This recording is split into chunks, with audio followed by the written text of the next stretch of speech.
When you partner with another company, you're doing so much more than just signing a contract. You're building a relationship. But in today's world, that relationship is built on a lot more than a firm handshake. It's got to be built on trust, and that trust has to be verified. That's exactly why we're going to dive into vendor compliance. It's one of the most critical, but honestly, often overlooked, ways to protect your business. So just think about it for a second.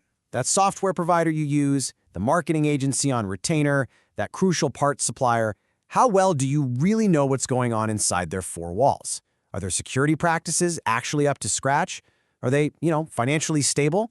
The answers to these questions can have a massive, and I mean massive, impact on your own operations.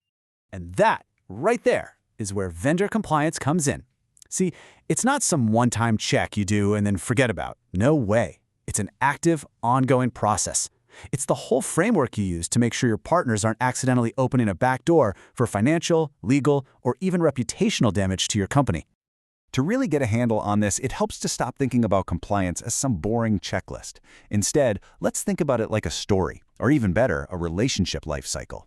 It has a beginning, a middle, and a really, really important end.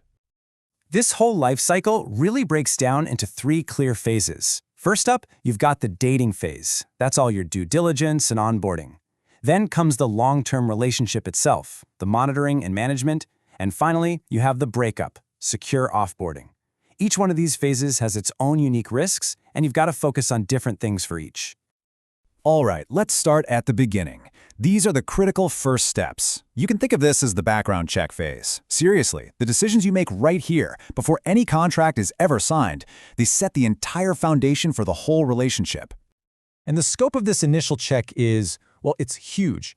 You're not just looking at one thing. You're digging into their financial viability. Can they even stay in business? You're checking their ethical standing, looking for things like anti-bribery policies. You're reviewing their security posture, and even screening them against legal watch lists. It's basically a top-to-bottom background check for your potential business partner. This is exactly why all that upfront work is so vital. It might seem like a lot of effort, but trust me, finding a major red flag at this stage can save you from a complete catastrophe down the road. This right here is your ounce of prevention. Now, one of the most crucial documents at this stage is the Data Processing Agreement, or DPA. The best way to think about it? It's your digital prenup. It lays out, in crystal clear terms, exactly what the vendor can and, more importantly, cannot do with your data. Honestly, in today's data-driven world, this is a total non-negotiable. Okay, so you vetted your partner, you signed the papers, the job's done, right? Not even close. Now comes the longest and most active phase, actually managing the ongoing relationship to make sure promises are being kept and standards are maintained. During this phase, it is so important to understand the difference between 2 kinds of monitoring. On one hand, you've got SLA monitoring. That's the black and white stuff. Did they meet the 99.9% uptime promised in the contract? It's a simple yes or no. But on the other hand, you have performance monitoring, which is all about the quality of the partnership. Are they responsive? Are they proactive? A vendor can meet every single SLA and still be a terrible partner to work with. You have to track both. Now, to do this right, you need a whole toolkit. We're talking about using dashboards to get a real-time view, having a system to track any issues, and of course, conducting regular audits. And that brings up a crucial point for your contract. You must have a right-to-audit clause. That little clause gives you the legal power to actually go in and verify their compliance for yourself. Okay, but this is where things can get really, really complex. Your relationship isn't just with the company you hired. What about their partners, the subcontractors they rely on to deliver their service to you? This introduces something called fourth-party risk. It's like a ripple effect. A data breach at your vendor's subcontractor can become your data breach. That's why your compliance program has to look deeper. You've got to account for the entire supply chain, because your risk definitely doesn't stop with the company you're writing checks to. Sooner or later, all relationships come to an end, and business partnerships are no different. But how you end it is just as important as how you started it. A sloppy breakup can leave you dangerously exposed. Secure offboarding is a super systematic process. First things first, you terminate all access, digital and physical. Done.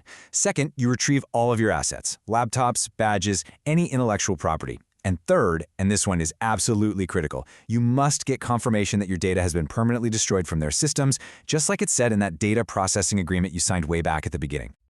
Look, leaving a former vendor with access to your systems or holding onto your data is like giving an ex a key to your house.